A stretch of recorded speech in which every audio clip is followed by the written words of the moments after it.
અરવલ્લી જિલ્લા ખાતે આપણા સાબરકાંઠા લોકસભાના ઉમેદવાર શ્રીમતી શોભનાબેન આપણી સાથે ઉપસ્થિત છે. અમારા જિલ્લા અધ્યક્ષ પણ ઉપસ્થિત છે. અરવલ્લી જિલ્લાનો એમનો પ્રવાસ અવિરત ચાલુ છે. આપ સૌ પત્રકાર બંધુઓ અહીંયા ઉપસ્થિત છો.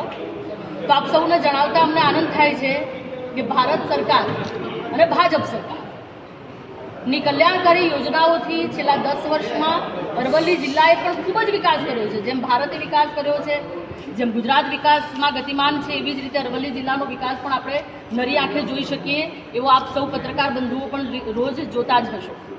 તો એ અંતર્ગત આપણે વાત કરીએ તો પ્રધાનમંત્રી આવાસ યોજના અંતર્ગત કુલ 28,000 આવાસોના બાંધકામ પૂર્ણ થયા છે. શહેરીમાં કુલ 4,500 બાંધકામ પૂરા થયા છે. ઉજ્જવલા યોજના અંતર્ગત 1.5 લાખ ગેસ કનેક્શન મહિલાઓને આપવામાં આવ્યા છે. પીએમ સ્વનિધિ યોજના અંતર્ગત માત્ર અરવલ્લી જિલ્લામાં 4.1 કરોડની લોન ચૂકવવામાં આવી છે 3,000 લાભાર્થીઓને. પીએમ વિશ્વકર્મા યોજના અંતર્ગત અરવલ્લી જિલ્લાના 13,000 કારીગરોનું રજીસ્ટ્રેશન થઈ ગયું છે. પીએમ જનધન યોજના અંતર્ગત અરવલ્લી જિલ્લામાં કુલ 3,56,000 લાભાર્થીઓના બેંક ખાતા ખોલવામાં આવ્યા છે. અને ગરીબ કલ્યાણ અન્ન યોજના અંતર્ગત 7.95 લાખ લોકોને, અરવલ્લી જિલ્લાના 7.95 લાખ લોકો મફત અનાજનો લાભ લઈ રહ્યા છે. અટલ પેન્શન યોજના અંતર્ગત અરવલ્લી જિલ્લાના કુલ 39,000 લાભાર્થીઓને લાભ મળી રહ્યો છે. અને કિસાન સન્માન નિધિના અત્યાર સુધીના 15 હપ્તાઓ 1,96,440 ખેડૂતો અરવલ્લી જિલ્લાના છે કે જેમને 456.20 કરોડ સીધા એમના ખાતામાં જમા થયા છે. આવી અનેક યોજનાઓ આપણે જોઈએ છીએ. એવી જ રીતે આયુષ્યમાનમાં પણ 4,80,000 આયુષ્યમાન કાર્ડ અરવલ્લી જિલ્લાના આપણે ચાલુ લોકોને લાભ આયુષ્યમાનનો આપ્યો છે. પ્રવાસનની વાત કરીએ તો શામળાજી મંદિરનું પણ જે રીતે તમે જોઈએ છે કે ઘણા બધા કરોડ, એટલે કે 21 કરોડ, એના ત્યારબાદ બીજા 42 કરોડની ફાળવણી થઈ અને અત્યાર સુધી 35 કરોડનો ખર્ચ પણ કરી ચૂક્યો છે.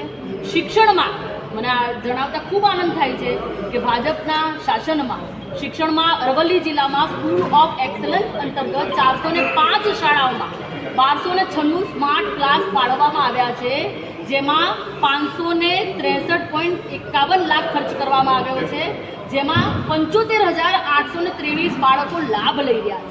આવી જ રીતે સ્કૂલ ઓફ એક્સલન્સ અંતર્ગત 341 શાળાઓમાં કોમ્પ્યુટર લેબ બનાવવામાં આવી છે, જેનો ખર્ચ 20.66 કરોડ છે અને એમાં લાભ લેતા બાળકો 74,695 છે. આરોગ્ય જનની સુરક્ષા હેઠળ જિલ્લામાં અત્યાર સુધી 50,124 સગર્ભા મહિલાઓને પોષણ માટે 3.5 કરોડની સહાય ચૂકવવામાં આવી છે.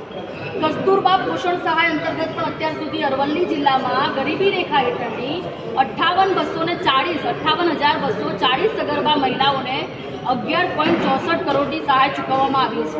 આવી અનેક યોજનાઓ છે જેની અમે પારદર્શક માહિતી, આંકડાકીય એકદમ સંપૂર્ણ જાન્યુઆરી 2024 સુધીની પારદર્શક માહિતી અમારા જિલ્લા તરફથી આપ સૌ પત્રકાર બંધુઓને આની પીડીએફ અમે મોકલી આપીશું. તો અરવલ્લી જિલ્લાનો વિકાસ જે રીતે થઈ રહ્યો છે આપણે સૌ જોઈ રહ્યા છીએ અને આગામી પણ 10 વર્ષમાં ભારત જે ગતિમાન થઈ રહ્યું છે, વિશ્વ ફલક ઉપર મોદી શાસનમાં આપણે પહોંચી રહ્યા છીએ. તો આદરણીય વડાપ્રધાનના નેતૃત્વમાં ગુજરાત પણ આમ જ વિકાસશીલ રહેશે અને અરવલ્લી જિલ્લાનો પણ વિકાસ આમ જ અવિરત ચાલુ રહેશે. આપ સૌના અને પ્રજાના આશીર્વાદ અમને મળશે. અમારા ઉમેદવાર શ્રીમતી શોભનાબેન પણ આ જ વિકાસની જે યાત્રા છે એમાં પણ કમળનું ફૂલ લઈને નીકળ્યા છે અને અમને સૌને વિશ્વાસ છે કે જંગી બહુમતીથી આપણા ઉમેદવાર શ્રીમતી શોભનાબેન આ જે ચુનાવ છે, આ ચૂંટણી છે એ જીતવાના છે. હું શ્રીમતી શોભનાબેનને કહીશ કે આપ શ્રી પણ પત્રકાર બંધુઓ દ્વારા અરવલ્લી જિલ્લાની જનતાને આપણી આગામી લોકસભાની ચૂંટણી 7મી મેના રોજ યોજાઈ રહી છે અને મારો અવિરત પ્રવાસ ચાલુ છે. હું પ્રચાર અર્થે નીકળી છું ત્યારે જંગી સમર્થન મને સૌ કાર્યકર્તાઓ અને જનતા તરફથી, મતદારો તરફથી મળી રહ્યો છે.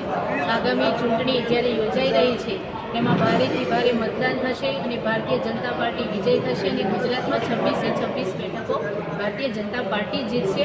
આપણે મોદી સાહેબના જે 10 વર્ષના શાસનકાળ દરમિયાન જે વિકાસના કામો, જે ભારતને શિક્ષિત બનાવવાના કાર્યો, જે ભારતને આત્મનિર્ભર બનાવવાના જે કાર્યો કર્યા છે એ કાર્યો હજુ પણ અવિરત આગળ રહે એના માટે આપણે ત્રીજી વાર પણ વડાપ્રધાન મોદી સાહેબને એમના દીકરીની ગાદી ઉપર જોવા માગીએ છીએ. ત્યારે 400 પારનો લક્ષ્ય પૂરો થશે અને ગુજરાતમાં 26 સીટો ભારતીય જનતા પાર્ટી જીતશે. શોભનાબેન, તમને કઈ મુખ્ય બાબતો લાગી પ્રાયોરિટી તરીકે 3 મુખ્ય બાબતો કે આ 2 જિલ્લાને મળવી જોઈએ? આપણે જોઈ શકો છો તેમ જે વિકાસના કામો છે એ ગતિમાન પ્રગતિના અર્થે જઈ રહ્યા છે, પણ જો રોજગારીની તકો ઊભી કરવા માટે કોઈ ઇન્ડસ્ટ્રીની સ્થાપના થાય તો એમાં મારી પ્રાયોરિટી પહેલી. બોલો ભારત માતા કી જય.